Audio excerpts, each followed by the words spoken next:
సంవత్సరాల తరబడి ఎన్ని మందులు వాడినా మీ మోకాల నొప్పులు తగ్గట్లేదా? ప్రాణ పెయిన్ క్లినిక్ లో అత్యాధునిక చికిత్స.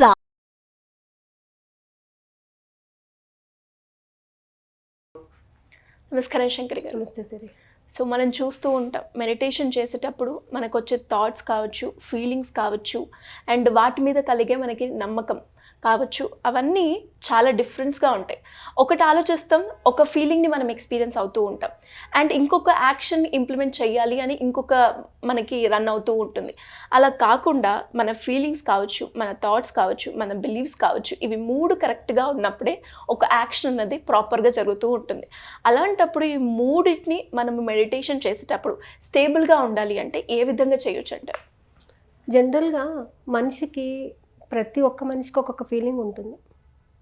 తన మీద తనకు కలిగే ఫీలింగ్స్, వేరే వాళ్ళ మీద కలిగే ఫీలింగ్స్, వేరే వస్తువుల మీద కలిగే ఫీలింగ్స్, ఏదైనా సరే డిఫరెంట్గా ఉంటుంది.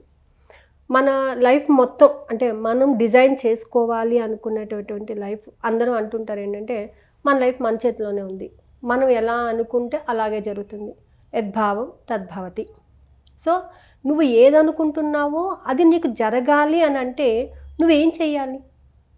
దానికి తగ్గట్టుగా మనం ప్రవర్తించాలి. మన యొక్క ఆలోచన విధానం ఉండాలి, మన ప్రవర్తన ఉండాలి, మన నమ్మకం కూడా ఉండాలి అందులోని. అలా కాదండి, నేను ఏదో ఒక టెక్నిక్ వాడేసి నేను ఒక డబ్బు సంపాదిస్తానను, లేకపోతే ఒక గోల్ సెట్ చేసేసుకుని నేను రీచ్ అయిపోతానంటే కాదు. ప్రతి మనిషి కూడా తన గోల్ రీచ్ అవ్వాలంటే తను ఒక అడుగు ముందుకు వెయ్యాలి. తనలో ఎన్నో మార్పులు అనమాట. ప్రతి ఒక్క మార్పు కూడా తన గోల్ వైపు నడిపించడానికి ఉపయోగపడే విధంగానే ఉంటుంది. సో దానికోసమే మనం ఏంటంటే FBTA టెక్నిక్ని వాడుతూ ఉంటాం. అంటే ఇక్కడ బయట నుంచి మనం తెచ్చేటటువంటిది ఏమీ లేదు, నిన్ను నువ్వు మార్చుకోవడం, నీలో ఉన్నటువంటి యాటిట్యూడ్స్ని మార్చుకోవడం, నీ యొక్క థాట్స్ని మార్చుకోవడం, నమ్మకాలను మార్చడం, నీ ఫీలింగ్స్ని మార్చడం. ఎప్పుడైతే నువ్వు ఇవన్నీ మార్చుకోవడం మొదలు పెడుతూ ఉంటావో ఒక్కొక్కటి ఇంటర్ రిలేట్ అయి ఉంటాయి. నీ యొక్క ఒక చిన్న ఆలోచన అంటే ఎవరి గురించైనా నువ్వు ఒక నెగిటివ్ ఆలోచన చేశారనుకోండి, లైఫ్ టైం ఆ నెగిటివ్ ఆలోచనతోనే ట్రావెల్ చేస్తూ ఉంటారు కదా. ఫస్ట్ నాకు అతను అలాగే కనిపించాడండి, అందుకే నేను అతని మీద నెగిటివ్ ఫీలింగ్ నాకు అలాగే ఉండిపోయింది అని అంటారు. ఆ ఒక్క థాట్ని మనం పాజిటివ్గా మార్చామా అనుకోండి, కొన్ని రోజులకి ఏమవుతుంది, అది పాజిటివ్గా మారడానికి అవకాశం ఉంటుంది. సో మనం ఏదైనా సరే మనం మార్చే విధానాన్ని బట్టి ఉంటుంది. మనం ఏదైతే మార్చుకుంటూ ఉంటామో, ఏదైతే నమ్మకంగా చేస్తూ ఉంటామో దాని మీద మన లైఫ్ ఆధారపడి ఉంటుంది. ఇవాళ నేను ఒక గోల్ సెట్ చేసుకున్నాను, నా గోల్ సెట్ అవ్వడానికి నాకు పలానా కావాలి అంటే నేను ఏమేం చెయ్యాలి అనేది మనిషి తనను తను అవగాహన చేసుకుంటూ తెలుసుకోగలగాలి. ఒక లిస్ట్ ప్రిపేర్ చేసుకోవాలి. దీనికి నా ఫీలింగ్స్ ఎలా ఉండాలి? ఫర్ ఎగ్జాంపుల్ నేను ఏదో కొనాలి అని అనుకున్నాను, కొనాలి అనేటటువంటి క్యూరియాసిటీ నాలో ఉండాలి. దానిని పొందాలి, దానిని నేను ఎంజాయ్ చేయాలి, దాన్ని నేను తినాలో లేకపోతే వేసుకోవాలో కట్టుకోవాలో, నేను అక్కడ గడపాలో, ఏదో ఒక ఆ ఫీలింగ్ అనేది నీలో ఉండాలి కదా. అన్లెస్ అని అంటే ఆ ఫీలింగ్ లేనప్పుడు నువ్వు అది కొనుక్కొని వేస్ట్ కదా. ఒక వస్తువుని చూడగానే అబ్బా బాగుంది అనేటటువంటి ఫీలింగ్స్ మీరు తెచ్చుకున్నప్పుడు, దాని మీద ఏ ఫీలింగ్ లేనప్పుడు అది నీకు అవసరం లేనట్టే. ఏదో నామకే వస్తే నువ్వు అందరి దగ్గర ఉంది, నువ్వు కావాలని అనుకుంటున్నావు, వాంటెడ్లీ నువ్వు కావాలని అనుకోవట్లేదు. అలాగే మీ థాట్స్, ఆలోచనలు, కొంతమంది ఆలోచనలు ఎలా ఉంటాయంటే అందరి దగ్గర ఉంది నాకు కావాలి, ఏమవుతుంది అయితేని, ఇవేమో ఈ థాట్స్ ఏం చేస్తాయంటే దానిని నీ దగ్గరికి తీసుకురావు. ఎందుకంటే ప్రాపర్ వేలో నువ్వు దానిని ఆలోచించట్లేదు కాబట్టి. ఒక వస్తువు మీద నీ యాటిట్యూడ్, ఒక వాచ్ కొనుక్కోవాలనుకున్నారండి, వాచ్ కొందాము కాదు, వాచ్ నాకు ఎంత ఉపయోగపడుతుంది, నీ యాటిట్యూడ్ ఎలా ఉండాలి? ఒక వాచ్ నా దగ్గర ఉన్నప్పుడు నాకు టైం చూసుకోవడానికి, టైంని కరెక్ట్గా మేనేజ్ చేసుకోవడానికి నాకు ఉపయోగపడుతుంది అనే యాటిట్యూడ్ నీలో ఉన్నప్పుడు వాచ్ కొనుక్కోవాలన్న ఫీలింగ్ నీలో కలుగుతుంది. ఇలా ప్రతిదానికి కూడా నీ యొక్క ప్రతి ఆలోచన, ప్రతి ఒక్క యాటిట్యూడ్స్ కూడా, ప్రతి భావాలు అన్నీ కూడా నీ ఆధీనంలో ఉంచుకోవాలి. అందుకే మనసు, బుద్ధి, శరీరాన్ని ఏకం చేసి చెయ్యి ఏ పనైనా అంటారు. సో ఇది మనం కరెక్ట్గా ప్రాపర్గా రావాలంటే మెడిటేషన్ చేస్తూ ఉంటాం. మెడిటేషన్ స్టేజ్ అనేది 24/7 ఉండొచ్చు మనం. ఎలా మేడం? అందరూ ఏమనుకుంటారంటే కేవలం శ్వాసను తీసుకుంటూ ఒక పక్కన కూర్చుంటే మెడిటేషన్ అయిపోతుంది అని అనుకుంటారు. కానీ కొంతమంది వాళ్ళు చేసే ప్రతి పనిలోనే కూడా శ్వాస మీద ధ్యాసను పెడుతూ ఉంటారు. అంటే రిమైనింగ్ వాటి గురించి ఆలోచించరు, వర్క్ జరిగిపోతుంది అంతే. బట్ వాళ్ళ యొక్క దృష్టి అంతా ఎక్కడుంది? వాళ్ళు తీసుకునే శ్వాస మీద ఉంటుంది. అంటే 24/7 వాళ్ళు మెడిటేషన్ స్టేజ్లో ఉన్నట్టే కదా. ఎప్పుడైతే నువ్వు మిగతా వాటిని ఆలోచించకుండా మనల్ని మనం స్టేబుల్ చేసుకోవడానికి this is the one of the thing. దాని మీదనే మనం ఉన్నామనుకోండి, ఖచ్చితంగా మన వర్క్ మనకి వెళ్ళిపోతుంది. ఎందుకంటే no negative thoughts, no distractions. నువ్వు డిస్ట్రాక్షన్గా ఆలోచించలేదు, జరుగుతుందా లేదా అని భయపడలేదు, వర్క్ చేస్తున్నావు అంతే, నీ శ్వాసను గమనిస్తున్నావు అంతే. ఈ విధంగా నువ్వు చేసుకుంటూ వెళ్ళినప్పుడు ఖచ్చితంగా అనుకున్న గోల్ని రీచ్ అయిపోతారు. నమ్మకం. ఎవరి మీద నమ్మాలండి? ఎవరిని నమ్మాలి? ఎవరిని నమ్మితే నా వర్క్ జరుగుతుంది? విశ్వాన్ని నమ్మితే జరుగుతుంది. అంతకన్నా ముందు నిన్ను నువ్వు నమ్మాలి. నీ మీద నీకు నమ్మకం ఉండాలి. నన్ను నేను ప్రేమిస్తున్నాను, నన్ను నేను మనస్ఫూర్తిగా విశ్వసిస్తున్నాను. ఎప్పుడైతే నీ మీద నీకు విశ్వాసం ఉందో, నీ మీద నువ్వు సాధించగలను అనేటటువంటి పూర్తి అవగాహన నీకు కలిగిందో, అప్పుడే నువ్వు ముందుకు వెళ్ళగలుగుతావు. నాకు డౌట్గా ఉందండి, నేను చేయగలనో లేదో, అందుకే దాని గురించి నేను ఎక్కువగా మాట్లాడను. సో చేయకండి, వర్క్ చేయకండి అసలు. ఎందుకంటే మీ మీద మీకు నమ్మకం లేనప్పుడు వర్క్ చేయొద్దు, ఎందుకంటే ఫెయిల్యూర్ అవుతుంది. ఎప్పుడైతే పూర్తి నమ్మకాన్ని, భరోసాన్ని పెట్టి ఒక మెడిటేషన్ క్లాస్లో కూర్చున్నాం అని అనుకుంటాము, ఒక రోజు వెళ్తాం, రెండో రోజు రాము, మూడో రోజు వస్తాం, నాలుగో రోజు రాము. ఎందుకు? లేవలేనేమో అనేటటువంటి అపనమ్మకం. లేవాలి, చెయ్యాలి, నేను చెయ్యగలను అనే నమ్మకం నీలో లేదు. నీ నమ్మకం అంతా ఎక్కడుంది? వేరే పనుల మీద ఉంది, వేరే వాటి మీద ఉన్న ఇంపాక్ట్ నీ మీద పడుతుంది. ఆ ఇంపాక్ట్ పడకుండా ఉండాలి అంటే, ఇంపాక్ట్ పడకుండా అంటే ఎక్కడి వర్క్ అక్కడితే. నువ్వు ఏ వర్క్ చేస్తున్నావో అది అంతవరకే. It should be touch me not. దాని యొక్క ఫీలింగ్స్ కానీ, దాని యొక్క ఇంపాక్ట్ కానీ నువ్వు ఎప్పుడైతే క్యారీ ఆన్ చేస్తూ ఉంటావో నీ వర్క్ నువ్వు క్యారీ చేసుకోవాలి. స్ట్రెస్ ఫీల్ అయిపోతుంటావు. ఈ స్ట్రెస్ ఏం చేస్తుంది? నిన్ను ముందుకు నడిపించు. ఇవాళ పొద్దున్న నుంచి నేను స్ట్రెస్ ఫీల్ అయిపోయానండి, ఇంకేం వర్క్ చేయలేను అని అన్నప్పుడు ఏ వర్క్ చేయను నువ్వు. పొద్దున్న వర్క్ పొద్దున్న అయిపోయింది, మధ్యాహ్నం వర్క్ మధ్యాహ్నం. అండ్ చాలామంది మేడం, అంటే మీరు అన్నట్టుగా క్యారీ ఫార్వర్డ్ అయితే చేస్తూ ఉంటారు, కానీ లైక్ అది డైవర్ట్ అవ్వడానికి రకరకాల ప్రయత్నాలు చేస్తూ ఉంటారు. అంటే ఒక ప్లేస్కి మూవ్ ఆన్ అవ్వడమో, లేదు అంటే పనిలో ఇన్వాల్వ్ అవ్వడమో, ఇలా చేసినా కూడా మళ్ళీ సడన్గా ఆ థాట్స్ అనేవి మన బ్రెయిన్లో ఇన్సైట్ అవుతూ ఉంటాయి. ఎలా ఓవర్కమ్ అవ్వాలంటారు? దీనికైతే అంటే నేను ఫాలో అయ్యేటటువంటి టెక్నిక్ ఏంటంటే, every 1 hour or half an hour take a pause. ప్రతి ఆలోచనకు ఒక పాజ్ ఇచ్చేసేయండి. అంటే ఎలా మేడం? ఏ విధంగా? ఆలోచించద్దు అసలు ఏమి. ఇప్పటి వరకు ఏం జరిగిందో నాకు సంబంధం లేదు. ఇప్పటి వరకు నేను ఏం చెప్పాను నాకు సంబంధం లేదు. Okay, so what I think, I was pleasant, I'm living very pleasantly. What had happened, ఇప్పటి వరకు నేను వచ్చే వరకు ఏం జరిగిందో నాకు తెలీదు. ట్రాఫిక్ ఉందా, ఏముందా, నేను ఎలా వచ్చానో నాకు సంబంధం లేదు. Just I came here, I left it, I gave a pause to my thoughts about the traffic. ఆగిపోతాయా మేడం? ఆగిపోతాయి. ప్రాక్టీస్ చేయాలి. ఒక 10 minutes, ఒక షార్ట్ బ్రేక్. ఆ షార్ట్ బ్రేక్లో ఏం చేస్తాం మనం? Just give a deep breath, sit quietly, I'm free of my thoughts. I'm using to generate the new thoughts. I'm getting the energy to generate the new thoughts. కొత్త ఆలోచన.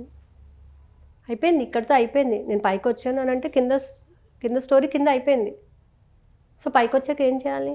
ఇంకొక వర్క్లోకి include అవ్వాలంటే I should not carry those things. Okay, so అలాగా ఎప్పుడైతే మనం వదిలిపెట్టేస్తామో అప్పుడు మనం దానిని ఓవర్కమ్ చేయగలుగుతాం.